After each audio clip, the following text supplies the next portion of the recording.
The Mannin Line with Andy Wint.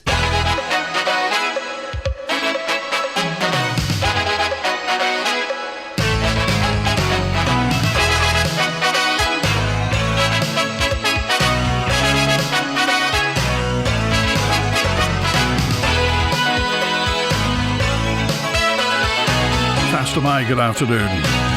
Welcome to Mannin Line on Manx Radio. Your chance to have your say. Today, it's you and your pharmacist. A special today with Nick Kaye is here from Kingsley Mooti, the pharmacist. We're talking about the services that pharmacists offer on the Isle of Man, but also what you can and can't do and where the pharmacy fits in the continuum of care, as in meds, the GP, emergency department and what have you. So any question, general question for Nick Kaye, call 66 13 68, text or WhatsApp 166 177, email studio@manxradio.com. Merry Christmas. How are we doing, Nick? Merry Christmas. Thank you very much for having me back on, Andy. It's great to be here. Doing well, thank you. Well, jolly good. Well, let's dive straight into it because this is flu season at the moment. And what's the view from the pharmacist? Yeah, so, I mean, flu season has had a big uptake this year with flu vaccinations. We've certainly seen with some of the news that's going on across with the rapid increase in flu cases. We're certainly seeing a demand on the ground for more flu vaccinations as community pharmacies are a key place where you can get those. I think in our own business we've gone from sort of doing, sort of 10, 15 a week, in the last sort of week doing well over 100 because of the increased demand. And obviously with pharmacies you can get them with if you're eligible under Manx Care, but most pharmacies as well offer private vaccinations if you fall outside of that criteria. We've had people travelling, people worrying about being in airports, those types of things. So definite rise in demand for the flu vaccination, because if you get proper flu, it's horrible. It's a virus, isn't it? Flu? It is a virus, yeah, it's a virus. And that's why, unlike something like a pneumonia vaccine where you need it if you're over 65 maybe once because it's bacterial, with a virus it mutates much quicker, which is why it's annual for things like flu, COVID, those types of things. So, and one of the main differences maybe between flu and a true and a cold would be sort of rapid onset. A flu, you get it sort of, it's quite interesting when you hear people speak. They say, well, I was poorly at sort of 6 o'clock last night, as opposed to it came on for a couple of days. And obviously in those, the people that are elderly and susceptible can actually be life-threatening. So not something to not take seriously, something that's important. And from your pharmacy you can get both symptom management, as you say. It's a virus, so antibiotics won't work for it, but taking either mum's chicken soup or hot hot honey, or those things that we give over the counter to help with the symptoms can be really helpful. Andy. So where's the bar then from a cold into flu? How do you know that you're going to, as you say, there may be a rapid onset, but is it the chills, the fever, what is it? Yeah, exactly right. So some of the symptoms are really similar, but it tends to be both the rapid onset with flu and also the intensity of the symptoms. So you tend to feel the fever, as you say, is more intense. The symptoms, the headache, those types of things are more intense.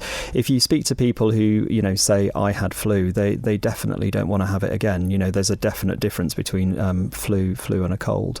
And again, there's other things which all the advice which public health, Manx Care and pharmacies would give out around making sure you've got good sort of nasal hygiene, coughing into tissues, and using the crooks of your arm if you can't have a tissue, just to stop those types of spreading is really important, Andy. And when does it become pneumonia?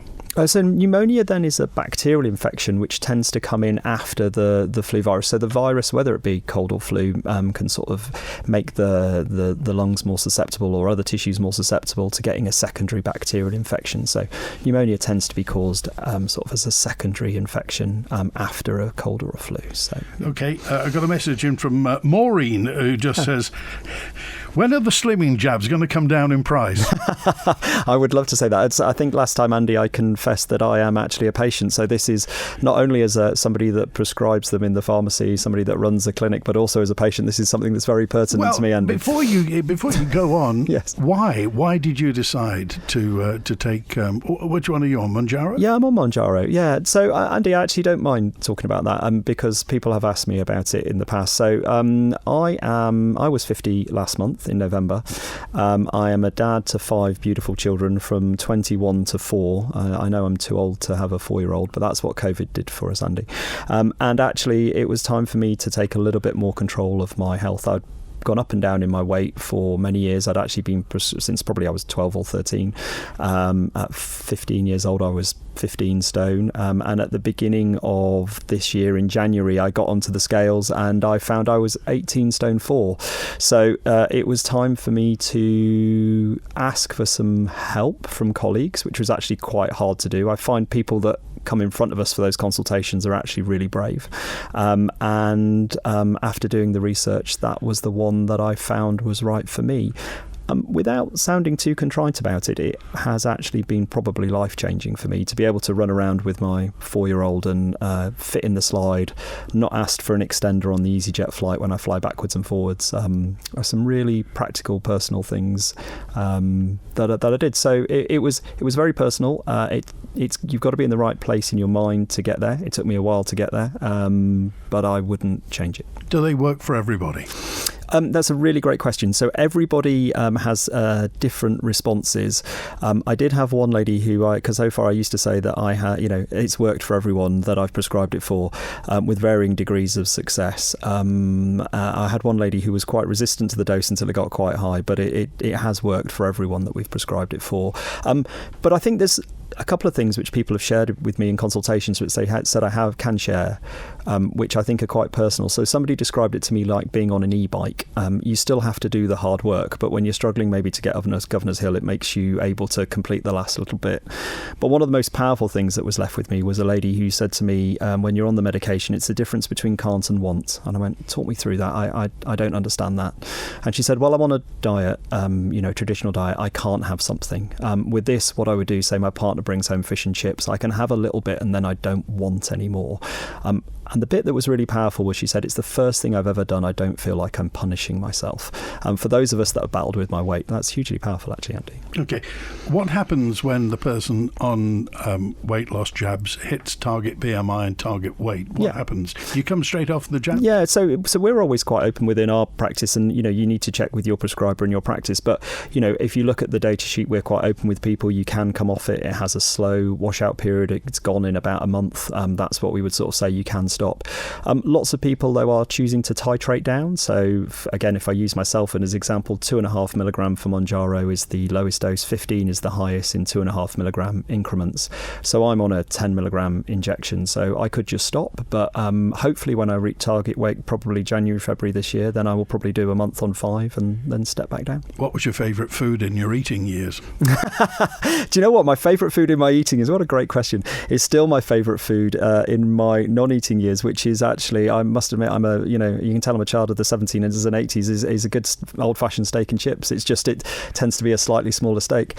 What's going to stop you having a big plate of chips, Nick? What's going to stop me having? So it's been fascinating, because when I come off it, what stops me now is actually, I realise that, quite rightly, I was raised by war generation parents and grandparents, and actually growing up in Cornwall, you finish your food, you finish everyone else's food, you never leave anything to waste, and this has taught me to be kind to myself, to actually say I don't need to eat all of those chips. Okay, what we must stress is, if you're considering this, first of all, don't buy it from the internet. Indeed. That's point number one, because you don't know what it is, and you simply have to take advice. Advice, clinical advice is really important in this space. Lots of providers on the island give great clinical advice, but check your provider, check the advice. We're really proud of the team and the way in which we give advice, and that's important. You need to know that you can, if you've got a problem, if something's going on, that you can access somebody that can help you out and give you that advice. All right, this is Joan, who just says, my husband always tells me if it's antibiotics, I have to finish the course. Yeah. Why do you have to finish a course of antibiotics? So do you know what? This is a really interesting point, actually, and it's primarily because if you stop taking them too early, the school of thought would be any bugs that are left could be resistant to the antibiotic, and then any antibiotics that's left would have been bathed in that antibiotic. When they grow back, then they're harder to treat. But being really honest, the course length, used to be a bit of a finger in the air, actually. I spoke to an antimicrobial pharmacist, lead pharmacist in the UK, and he sort of said, well, it's kind of historic, really. Why a week? Why this? But actually, over the years, there's been some more research in which has changed that now. So you'll notice different presentations have different course lengths. So, for example, uncomplicated urine infection in women tends to be about a 3-day course. Tonsillitis tends to be a 10-day course. Different things with chest infections tend to be 5 or 7-day courses. So it used to be finger in the air, but now it's finish it up. Don't let the bugs go back. Don't let it more difficult to treat, and then go for it from there. Okay, so is it the case then that if you do take antibiotics, the bugs, I mean, we make them sound like they're human, that they're clever. Do they get used to the antibiotics and weave their way around them? What happens? Yeah, so they don't. So antimicrobial resistance is a really, really big thing. It's actually on countries' national risk registers, because if antibiotics stop working, then it affects lots of things, right? So, hip and knee replacements, antibiotics before that, dental infections, lots of different things become problematic. So we just have to use antibiotics sensibly. From our own point of view, if we use them appropriately, then that's right. But the word is appropriate. The more we use, in theory, the more the bugs can get used to them. But that works through populations as well as individuals. So use antibiotics appropriately. Don't ask for them if they don't work. There used to be a hot word, didn't they? Superbug. That was always around, and the hospital superbug and what have you. And you mentioned that if antibiotics stop working, I mean, that is a genuine threat, isn't it, as you say, to nations? Yeah. No, it genuinely is. So people used to talk about superbugs. It used to be MRSA back in the day, the methicillin-resistant Staphylococcus aureus. But actually, going back to your earlier point about the difference between pneumonia, I went to a really interesting lecture last year, which was about the use of vaccines in preventing bacterial illness. So, for example, pneumonia is a bacteria. If you have a vaccine for a bacterial infection, your antibodies are already there, you're fighting it off, you'll never need the antibiotics, you'll never need to have it prescribed, so therefore you won't get the resistance. So the attack on antimicrobial resistance is multifaceted, so from vaccination through to appropriate use, through to farming, through to all sorts of things. It's a huge and important things that we need to treat antibiotics with care. Okay, all right, let's get to the lines. I think we got Julian with us now. Hi Julian, you're live with Nick Kaye. Hi Julian. Hi Andy, hi Nick, how are you doing? Yeah, I'm all right, thank you for asking. Yourself? Good. Just a quick one for you. As of 5 days ago, all large food producers are mandated to include folic acid enrichment in their flour. This is under the new UK bread and flour regulations, and it's going to include white bread and rolls, biscuits, cakes, pastries, croissants, pasta, noodles made from standard wheat flour, ready meals, pizza bases, crackers, and I think already 90% of breakfast cereals are already fortified with folic acid. How will anyone know if they're overdosing on folic acid, especially perhaps pregnant women who are already supplementing? Yeah. And particularly over the Christmas period, where people are eating more cakes and pastries and mince pies, etc. Okay, Nick? Yeah, no, so I think that's a really specific question, Julian, and a really interesting question. So obviously folic acid being one of those things, as you say, that's an essential vitamin, so body can't create it. You have to take it in from supplementation outside, which is why some of this supplementation, as I understand it, has come in. And again, with pregnancy, doses are high because of, to protect from spinal bifida and neural tube defects. So I think as well, the tolerance level, what I was always call the therapeutic window for that type of thing, is quite high. So I think overdosing would have to be quite extreme, I would say. It wouldn't be something I would be overly worried about. I think something to be aware of, but like I say, I think the consumption of enough to push you into an overdose or toxic position would be quite challenging, quite difficult to achieve. Maybe, that's my point on the Monjaro. I certainly wouldn't get there, but I think it would be quite hard to ingest the amount to push it into a toxic level, would be my first view, but I'll always double check with what you're eating and what you're putting in your system. Yeah, I know folic acid is a synthetic version, isn't it? And I understand that almost half of the population has a gene problem that makes it difficult for it to be metabolized. Just an anecdotal thing, a friend's daughter gave birth recently, and the baby is fine, except that it has a lip tie where the upper frenulum inside the upper lip is too tight, making it difficult for breastfeeding. Yeah. And the midwife said that's from folic acid, because the mother had folic acid supplementation beforehand. That's genuine. That happened. The midwife said that, Julian. Yes. Yeah, I mean, like I say, I mean, I've not, as a dad of 5, I've not seen any midwives. Obviously, the expert in that type of thing. I think the benefit for preventing of spina bifida and tubal defects would far out any sort of risk in folic acid supplementation. Breastfeeding is the great support and stuff out there, and the best thing to do, as you say. But it's always with everything in life, Julian. It's always a risk versus benefit, isn't it? And a benefit in that case, I think, would certainly outweigh risk. Okay, all right. Good to hear from you. Thanks, Julian. Thanks very much. Thanks now, Julian. 21 minutes. I mean, this whole point about, some people call things like that mass medication, but there are, what's it called? Folate deficiency, I think it is, isn't it? That is a problem with many people. Yeah, it is. And as we quite rightly said, these type of thing is, vitamins tend to be either essential or your body can make them. With folate, it's an essential vitamin, so you have to ingest it. You can't create it. It's a B vitamin, isn't it? It is, yeah, and that's and it's essential in all sorts of things things from nerve, like I say, neural defect prevention in women. It helps with the absorption of iron. It is essential for safe cell function. So, it's one of the things that we do need to take in as people's diets maybe is less varied, less balanced. It's not in the vegetables and things we take them in. Supplementation tends to be there. I think there may be a wider question about diet variation in diet and those other things, which are for you nutritionists more than me, but I think that supplementation, it's risk versus benefit. And that's interesting that you talk about varying diet, and that this ties in with Mounjaro and other jabs, in that the food industry has a lot to answer for with trans fats and ultra processed foods and what have you. So how does the consumer, the customer, the person who eats, how do you educate yourself on what's a balanced diet and what's going to be good for you, and what is, like trans fats and ultra processed, ultimately potentially toxic? Yeah, no, so I think that is part of, again, particularly at the forefront of my mind with those people that we see and myself on the weight loss stuff, and it's good advice for everyone, isn't it, really? Lots of the advice is out there. We know what to do. We know what to have as a balanced diet. We know portions of vegetables that we should have today, but sometimes we're, pragmatic and practical, and life gets in the way, right? It's the easiest thing to do is to grab this and grab that. As well, I think there is something around food education as well. I've been involved in health boards in Cornwall and other parts of the UK, and food boxes were given, but people genuinely didn't have the knowledge of how to prepare. Yeah. So I think that balance is really important, Andy, of getting the knowledge of how to prepare food, how to do it, how to get it right, how to keep it balanced.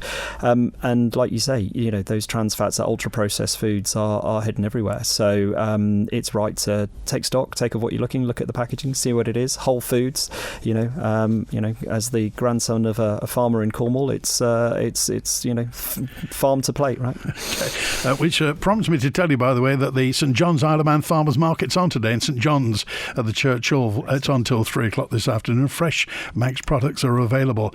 Gaz says, since I had the COVID jabs, I seem to be affected much harder by coughs and colds.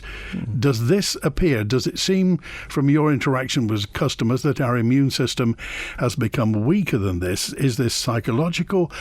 And this is quite a body of opinion. People say that they've been affected by COVID jabs. Yeah, so I think there's an interesting point there. So I think the COVID vaccination, obviously, because COVID is a virus like the flu, then that actually does rotate and change as we go through and needs updating sort of annually if you're at the at-risk group or if you want it privately.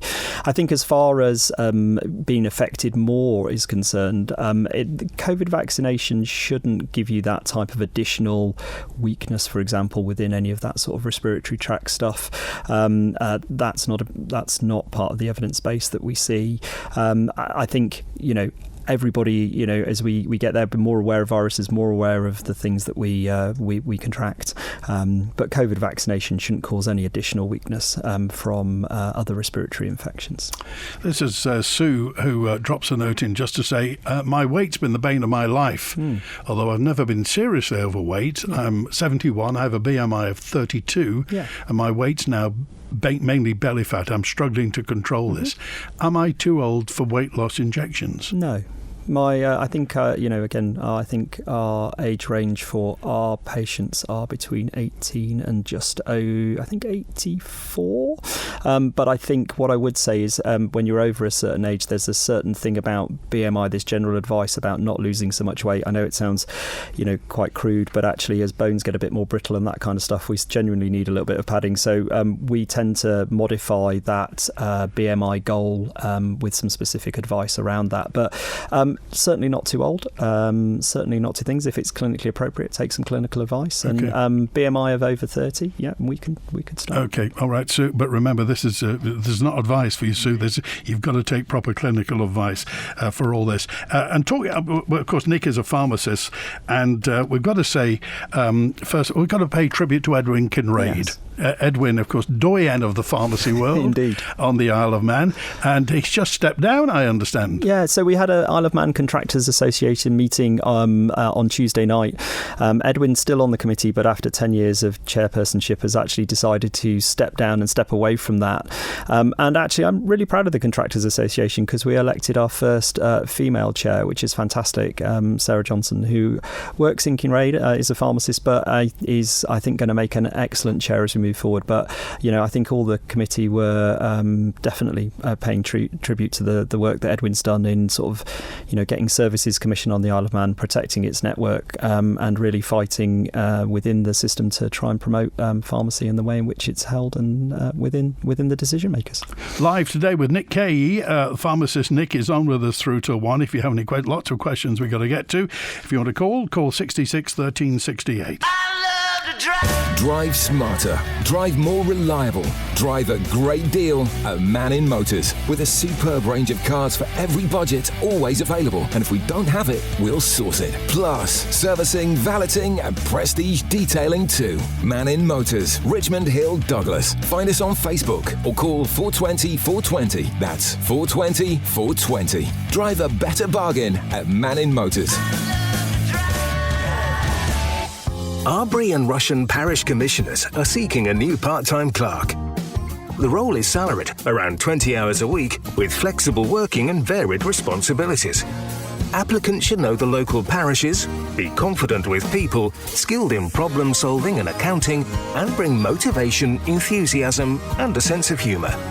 For details, call 834 501 or visit the Commissioner's Facebook page. Apply by 5 p.m. on Monday the 22nd of December. Flu season is here, but never fear, so is the chance to protect yourself. Whether you qualify for a free NHS flu jab or would like a private vaccination for just £20, Kingsley Mooti has made it quick and easy to get protected. Visit Kingsley Mooti on Facebook or call 625 040. Get your flu jab today with Kingsley Mooti. Celebrate the season at Robinson's. From A&J Butcher's premium cuts for festive feasts to Ross Bakery's irresistible fresh bakes, we bring you the flavours that make Christmas shine. Explore succulent seafood, seasonal local produce, and even real Christmas trees to fill your home with holiday cheer. Don't miss our in-store flower and gift displays, perfect for stunning blooms and thoughtful presents. Robinson's is your trusted destination for quality, freshness, and festive joy. Let the celebrations begin at Robinson's Food Hall, Cool Road, and Robinson's on the Terrace. At 5:30, you can join me, Marilyn Crellin, for Châtelet. It's room! Room! Give us room to sport! This is the room we wish to resort! Resort and repeat our merry rhymes! For remember, good folks, it is the Christmas time! The characters in The White Boys are really interesting because they vary across the many different scripts that are available in the Isle of Man. That's all in Châtelet with me, Marilyn Crellin, today at 5:30. The Mannin Line with Andy Wint. And Nick Kaye is here, the pharmacist. What are Nick's views? This is Steve who just said, what's Nick's views on medical misinformation being spread by unqualified individuals regarding things like mask wearing and vaccines and what have you? What do pharmacists and other medical professionals make of this? Yeah, so I think that's a really important question, actually, and it goes through lots of things in the world of social media, influencers and opinion, actually. I would always say make sure that you double check and sense check that advice that you're being given. I think advice does change, and it's important to stay up to date with it. Some of the things around, vaccine and vaccine hesitancy, and then seeing, uptakes of things like measles and mumps again in certain populations. Again, I keep going on about it, but as a dad of 5, to watch somebody really suffer in that way is really challenging. So I think it's right that everybody has view, everyone has right to express view, but I think going back to evidence base and really looking at the core source of that evidence, so things that are posted, a trial was, and you find it was 3 people done somewhere bizarrely, whereas actually, what's your key primary source of information is important. Okay, of course, now with social media, everybody can be an expert, and everybody can be suddenly on YouTube or what have you, and can talk about that. So, so the important thing is, if somebody voices, first of all, if they say something as though it's fact, you have to, unless they're qualified, you treat it as opinion. Yeah, you're absolutely right, Andy. Treat it as opinion, and then, if I'm hoping most people would have somebody that they could trust and go and ask who'd be within that field, a pharmacy GP, whoever that may be, and then, go back to the core source of data, find out where they're saying it and why they're saying it, and what that research looks like. Okay, this is from Hugh, who just said, why has my medicine changed brand? So medicine brand changing is really interesting. So I think if it's a generic medicine within a brand, we have to be realistic that actually the UK is, and the Isle of Man then by consequence, is one of the worst purchasers of medicine in the OECD countries. We buy medicines cheaper than anywhere else.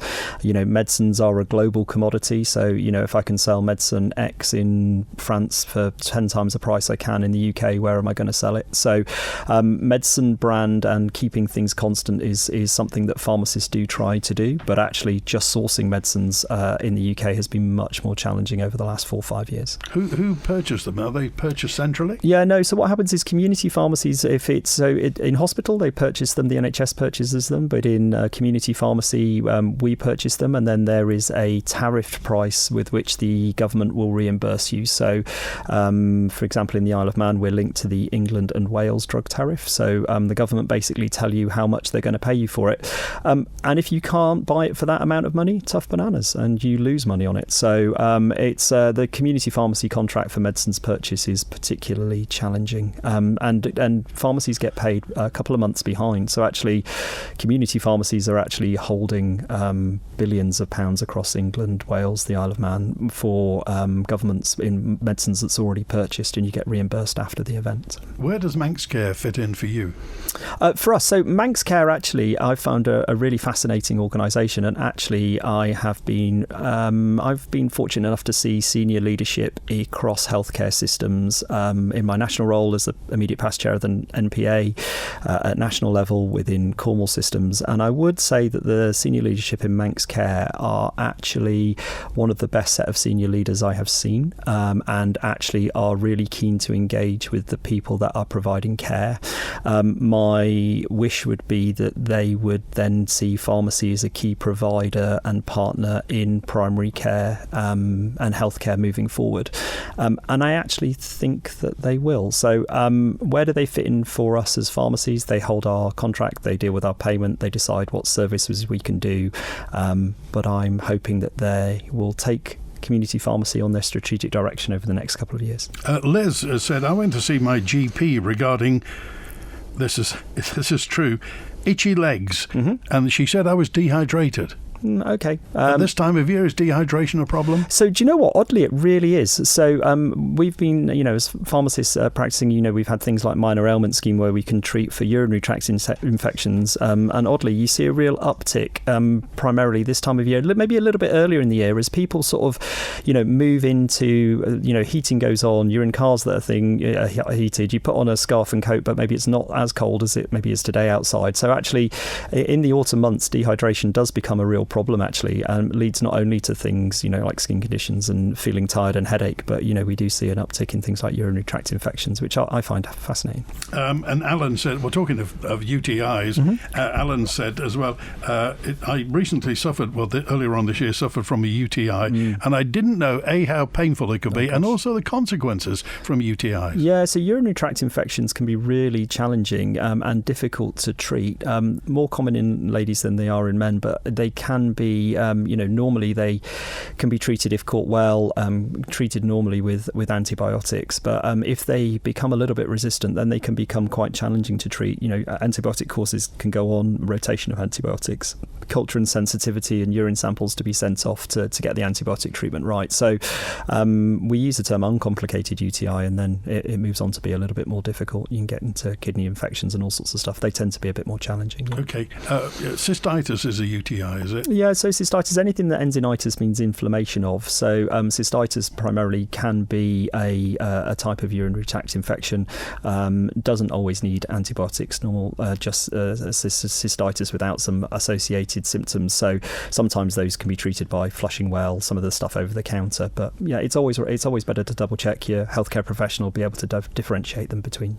But thrush isn't a UTI. So thrush is whereas isn't a urinary tract infection. Thrush is a yeast infection, fungal infection, and thrush actually can affect mouth, vagina, other parts of the body. So again, good treatments available over the counter, but often right to double check. And the reason that quite often we link the two together is that after a course of antibiotics, then you can sometimes get thrush as well. So you sometimes end up treating the UTI with some antibiotics and ending up with thrush. So again, and thrush can happen men and women the same. So again, good treatments available over the counter. Seek the advice. Which brings me on. Well, it's a perfect lead-in really to the Isle of Man community pharmacist, the Minor Ailments scheme, which is mean you can basically go to your community pharmacy with a whole range of things. Actually, things like UTIs and thrush, and shingles as well.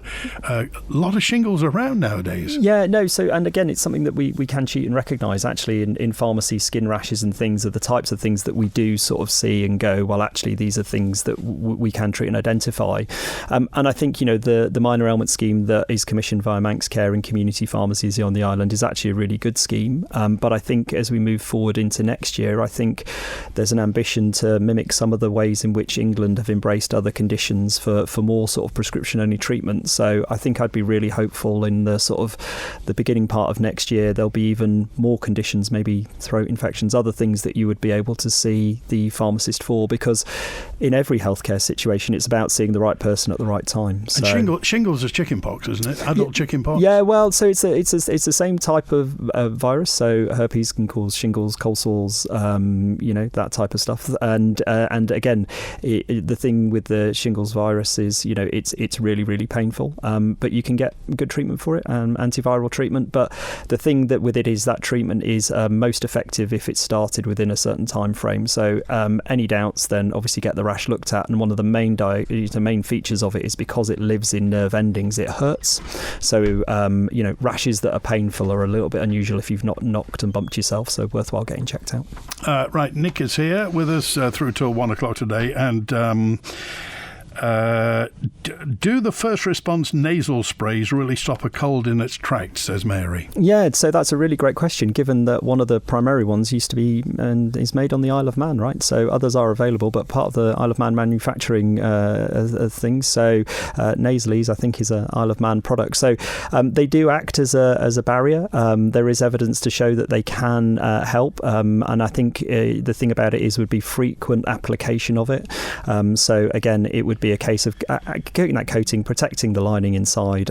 There is some evidence to show that those type of products do work, but before you get poorly is best time, although you can use it when you are poorly, and the frequent application makes it helpful. Talking of buying stuff over the internet, from Barry. Do you need a medical examination before you take Viagra?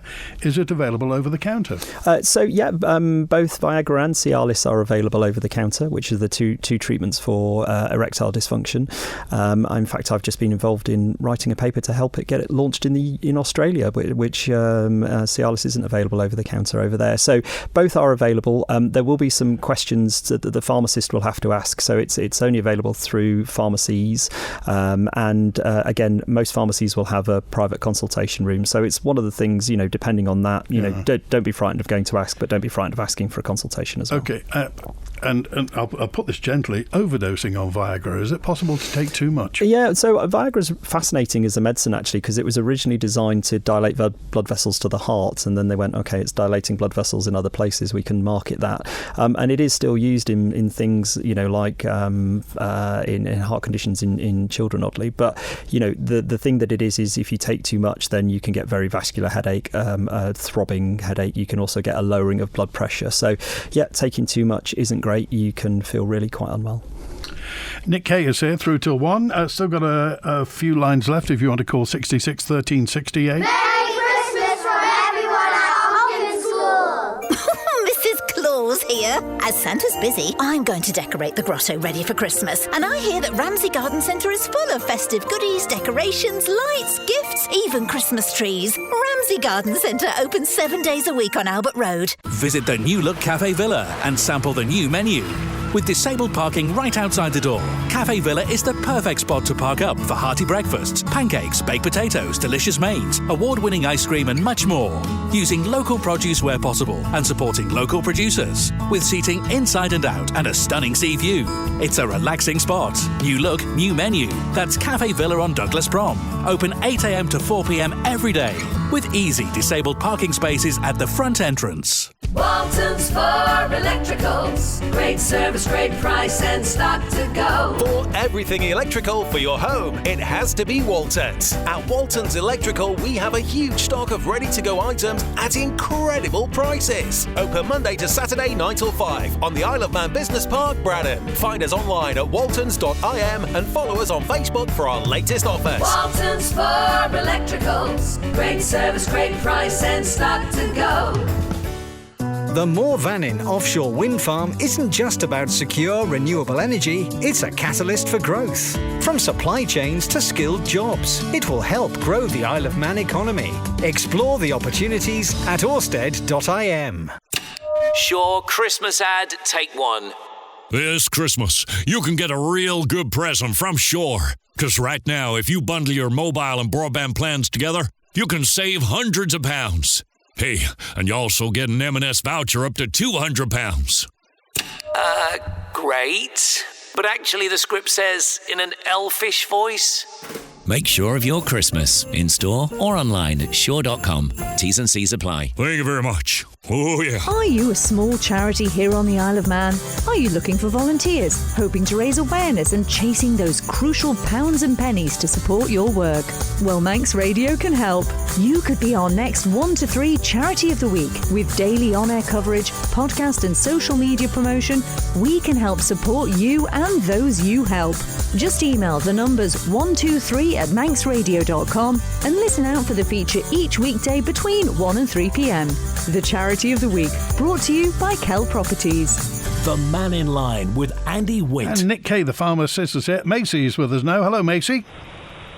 Oh, hello, Andy. Hello, Nick.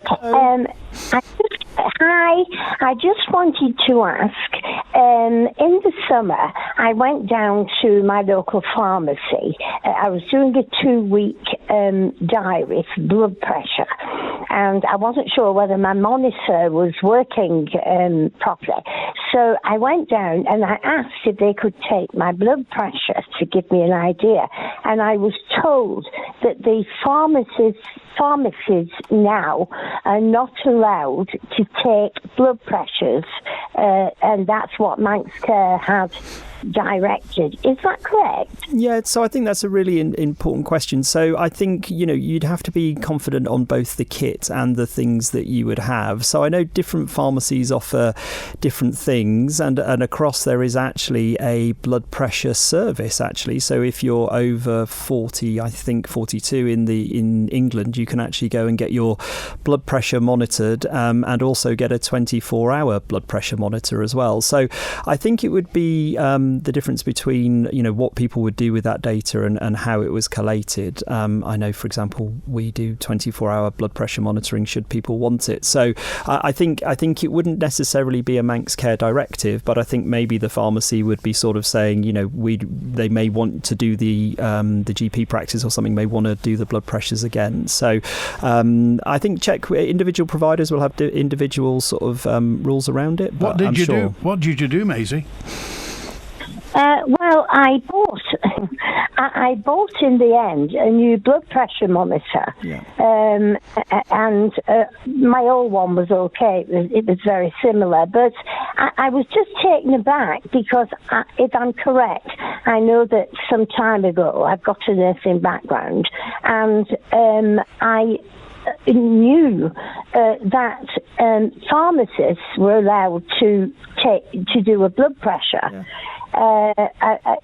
Just as maybe opportunistic or, for primary health care needs. So I was just, as I say, taken aback because when I was told that Manx Care don't allow the pharmacists now to take blood pressures, so I thought I would just clarify that. Yeah, so I think it's an important question to ask, but I don't think I've seen anything directed from Manx Care that we couldn't do that.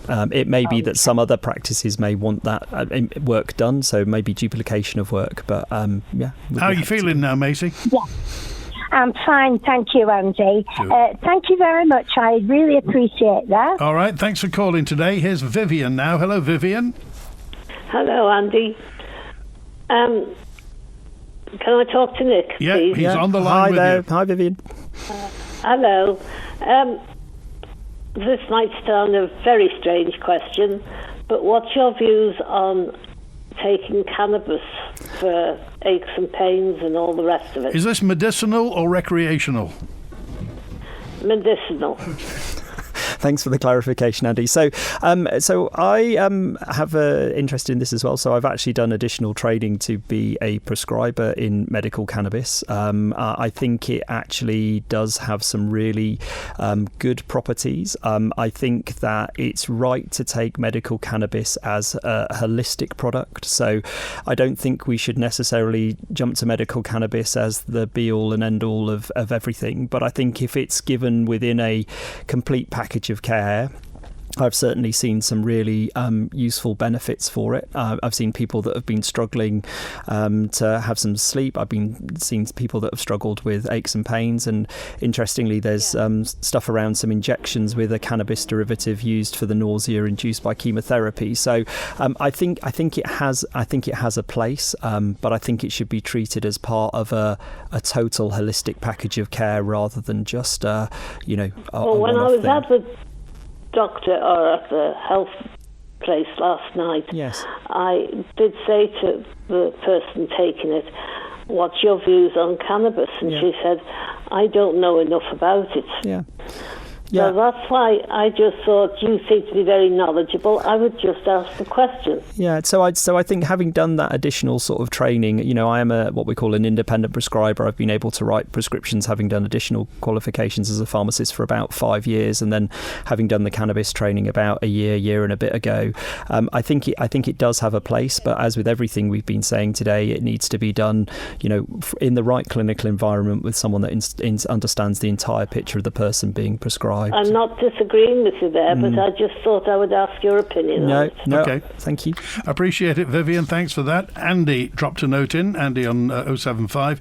I'm on omeprazole, is it? Yes. And I've been on it for several years. Every time I go for a medical checkup at the GP, they say we'll put you on it for another year. I've got a hiatus hernia and I'm worried about the long-term effects. Yeah. So omeprazole is a medicine that reduces the amount of acids that's produced in the stomach. At one point, it was the highest prescribed medication prescription in the NHS by volume back across. Relatively safe as a long-term medicine. The way in which, when I used to work in general practice, is again, you've got to base it on all the controls that are there. But if you've got the hiatus hernia, it's not being treated, then you need to probably continue with it. Occasionally, I've advised people to sort of stop it, see if you get the heartburn, restart it, take it as and when. But again, all of that advice needs to be done with the person doing the prescription who's got the full clinical history. But again, it's not an unfair question to ask, could I take this as and when? What's the score with driving when using prescribed cannabis? This is WhatsApper 437. Yeah, so lots of stuff is out there around the cannabis. It's the same actually as any medicine that's prescribed that causes drowsiness. So, whether or not you take painkillers for cocodamols or whatever it may be that causes the drowsiness, there is a thing about it being you have to judge your drowsiness, but actually, if you then cause an accident, you could still be problematic for you. So the advice is the same with all prescribed medicines that cause drowsiness. Be aware of it, but that isn't what I would say a card which says if something happens that you're there because something's happened. They could say, well, your judgment was wrong. So just be really careful. Claire dropped a note in just to say, could you ask Nick about restless leg? My husband has it and always starts at night. Yeah, so RSL. So restless leg syndrome is something that is relatively uncommon but can be really, really distressing. I would have a chat with a general practitioner. There are treatments for it. Low dose medicines that are sometimes used for things like Parkinson's and stuff can actually be used to help with restless leg syndrome. But it is something that can be quite frustrating for both the person and the person sleeping next to you. So there are things out there. Have a chat with the GP. And Jeff dropped a note in just to say, does the Minor Ailments scheme cover gout? Yeah, it's still listed to cover gout. Yeah. This time of year, of course, that's stay off the port. Yeah, absolutely. Red wine and tyramine, yeah. So is gout undulant? Does it come back and come and go? Yeah, so gout is obviously the formation of uric acid crystals within the joints, primarily the big toes, but it can be in all sorts of other places. I've seen it in fingers and hands and all that kind of stuff. Treatment tends to be two-phase. One is either something that gets you through the acute phase, which tends to be something like colchicine or steroids that help the inflammation and break up the crystals. And then after that, if you get it for a while, then you can have a medicine that you take every day that stops it coming back. But really importantly, you can't start taking that medicine in an acute attack or else it makes it much, much worse. So again, yes, it does, but take some advice on the best treatment for you at that time. I have a pal who has it occasionally. He says it's hell on earth. It's absolutely horrendous, yeah.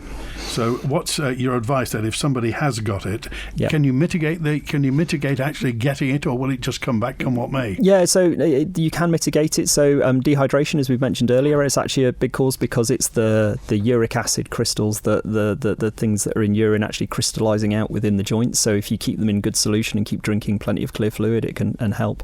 And things that are rich in tyramine food bases, so as you suggested, the port, the red wine, the steak, those types of things can promote the formation of gout. So yeah, just a bit of sensibleness, see what that looks like. But again, if you get it recurrently and often, there are medications that you can take every day to stop it forming. What happens if you get a phone call from somebody saying, it says take 2 a day and I've taken 8 for some reason? It depends what it is, isn't it? If you've taken too much, what do you do? Yeah, so it's more common than you would think, actually. So I think in that situation, if you're worried about it, it's just get advice as quickly as you can. Some medications it will matter, some it won't matter. And if it says take 1 a day and you've taken 8, it's probably a 999 call, to be honest. If you've taken maybe 1 at the wrong time or maybe 2 or something like that, then pharmacy can be a good place to get that. Well, advice. That was a good point, because Barbara said, I have a...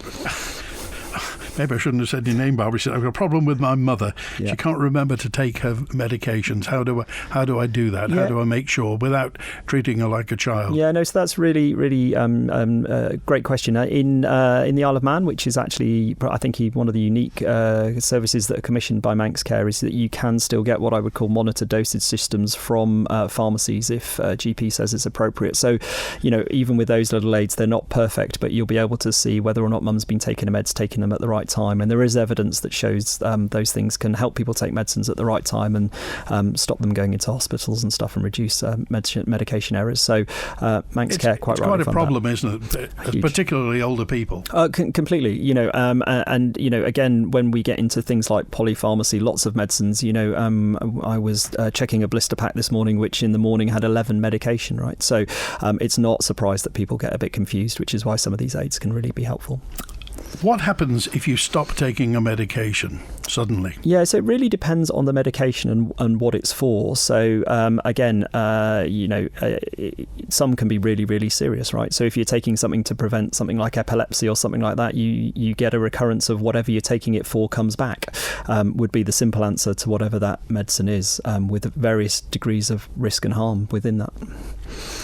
Right, we're at that time of year when obviously people are off. There are holidays happening here, there and everywhere. Just tell me, put the matrix in place. You've got pharmacists, you've got meds, you've got GPs, you've got ED and nobles.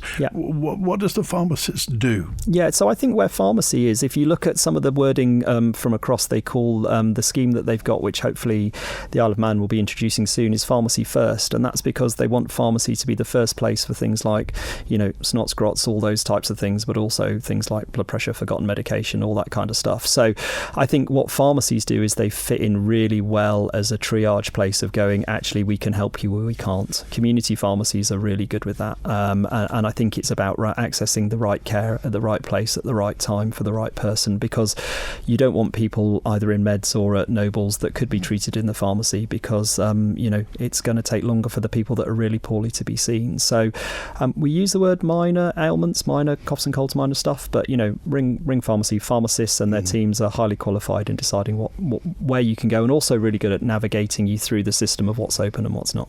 Okay, well, some people may say it's minor to them, but it's major to me. Exactly. So again, things like, as your caller described, a urinary tract infection, we may class as minor, but can be really uncomfortable. So I would check the list of the things that we can do, but pharmacy is a great first port of call for first advice. Okay.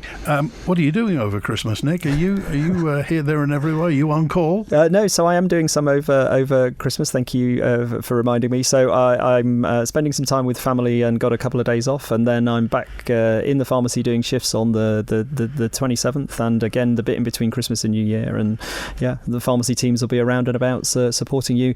And you know what, Andy? I think I might go for that. Steak and chips and a glass of red. Why not? All right. Well, thanks for being with us today. We appreciate it, Nick. Thanks for being with us. Have a Merry Christmas and a Happy New Year. Thank you, and to you. See you in 2026. Thanks to Nick Kaye from Kingsley Mooti today. You want to follow up, by the way, the answer phone's always on 682-631, or you can email manninline@manxradio.com. Final Mannin Line of the year tomorrow, and it's an open line. Any thoughts on your mind? Text, email, call and WhatsApp. In the meantime, if you're listening halfway around the world, lots of people listen to the Mannin Line podcast. You can get them by going to manxradio.com or your podcast provider.